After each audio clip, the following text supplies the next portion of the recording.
महाराष्ट्रामध्ये शेतकऱ्यांच्यावर शासकीय अधिकारी ज्यावेळेला जातात तेव्हा आतापर्यंत प्रयत्न केला नव्हता, पण एक प्रकारचा अत्याचार ज्या पद्धतीनं परभणी आणि त्या भागामध्ये आपल्याला पाहायला मिळतोय की शेतकरी पण असू दे, पण शेतकऱ्यांच्यावर असणाऱ्या महिलांच्यावर लाठीचार्ज करणं, अवेळी उचलून नेणं आणि प्रत्येक निवडणुकीच्या तोंडावर जर आपण बघितलं तर जिल्हा परिषद आणि पंचायत समितीची निवडणूक असू दे, विधानसभेची निवडणूक असू दे, निवडणुकीचा कार्यकाळ पूर्ण झाल्यानंतर या शक्तीपीठ महामार्गाच्या बाबतीमध्ये मुख्यमंत्री हे अग्रेसर असतात.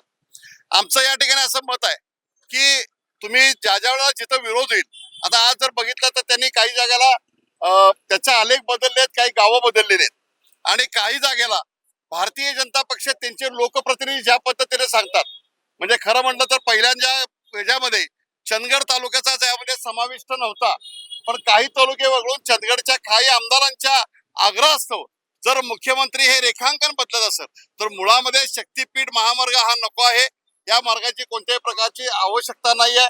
म्हणून महाराष्ट्रामध्ये या विधानसभेच्या आजच्या पहिल्या सत्रामध्ये आम्ही याला विरोध आहोत, याला शेतकऱ्यांचा पूर्णपणे विरोध आहे आणि ही आरपारची लढाई आहे आणि या लढाईमध्ये काही वेळेला शेतकरी शहीद होतील, पण आपल्या या पूर्णपणे निर्णयाच्या विरुद्ध बाजूला आम्ही जाणार आहोत आणि सरकारला विरोध आहे आमचा आणि सरकारचा हा आग्रह आहे, तो आग्रह त्यांनी मागे घ्यावा.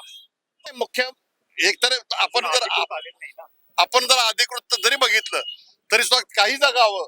आता जर आपण जर बघितलं तर काही शिरोळ तालुक्यातली गावं असतील, इकडची गावं असतील, पण चंदगडचं जे आहे, चंदगडमध्ये आजपर्यंत शक्तीपीठ महामार्ग एका जिल्ह्यामध्ये एका तालुक्यामध्ये जावा अशा प्रकारचा कुठेही आग्रह नव्हता.